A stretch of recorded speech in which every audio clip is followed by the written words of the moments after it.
Hello বন্ধুরা, তোমরা সবাই কেমন আছো? আশা করছি খুব ভালো আছো আর আমিও ভালো আছি। মান্টি কুকিং চ্যানেলে তোমাদের অনেক স্বাগত। তো চলে আসলাম আজকে বাটা মাছের রেসিপি নিয়ে। তো এইখানে দেখো আমি কেটে নিয়েছি আলু, বেগুন, ডাঁটা, টমেটো কুচি আর হচ্ছে পেঁয়াজ কুচি। তো এইগুলো দিয়ে আমি আজকে বাটা মাছের ঝোল রান্না করব। তো আর এইখানে নিয়েছি দেখো লঙ্কা, আদা আর হচ্ছে রসুন, এগুলোকে আমি পেস্ট করে নেব।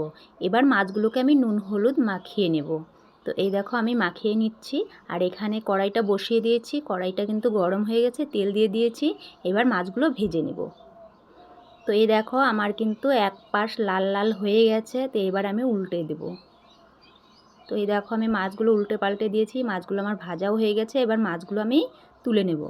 এই কড়াইতেই দিয়ে দেবো পেঁয়াজ কুচি। পেঁয়াজ কুচিটাকে আমি হালকা লাল লাল করে ভেজে নেব। দিয়ে দিয়েছি কিছুটা পরিমাণে কালো জিরে। এবারে আমি ডাঁটা আর হচ্ছে আলুটাকে দিয়ে দিব। তো হালকা আমি এটাকে নেড়ে চেড়ে নিব। এবার দিয়ে দিব স্বাদ মতো নুন, হলুদ গুঁড়ো, জিরে গুঁড়ো আর হচ্ছে লঙ্কা গুঁড়ো। এবার আমি দিয়ে দেব পেস্ট করা মশলা। এবার আমি এগুলোকে কষিয়ে নেব। এই দেখো আমি হালকাভাবে কষিয়ে নিচ্ছি। এবার আমি দিয়ে দিব সেদ্ধ হওয়ার জন্য জল।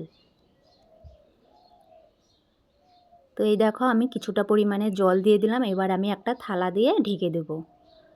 এবার আমি থালাটাকে তুলে নেব। তো এই দেখো হালকা পরিমাণে জলটা কিন্তু শুকিয়েছে। এবার আমি দিয়ে দেব কেটে রাখা বেগুন আর টমেটো কুচি।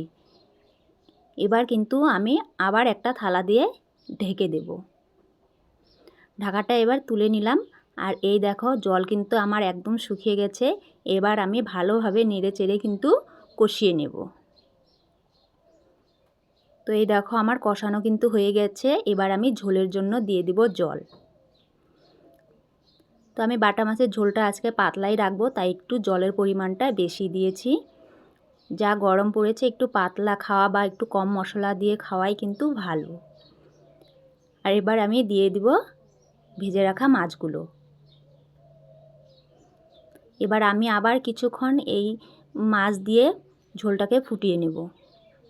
তো এই দেখো আমার হয়ে গেছে। এবার আমি দিয়ে দিলাম হালকা পরিমাণে গরম মশলা গুঁড়ো। এবার আমি এটাকে নাড়িয়ে চাড়িয়ে নামিয়ে নেব। তো বন্ধুরা, আমার রেসিপিটা কিন্তু একদম তৈরি হয়ে গেছে।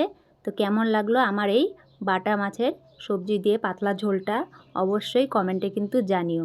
আর যারা আমার চ্যানেলটি নতুন দেখছো তারা অবশ্যই আমার চ্যানেলটিকে সাবস্ক্রাইব করে দিয়ে আমার পাশে থেকো। তো বন্ধুরা, সবাই ভালো থেকো, সুস্থ থেকো। দেখা হচ্ছে আবার পরের কোনো এক নতুন রেসিপি নিয়ে।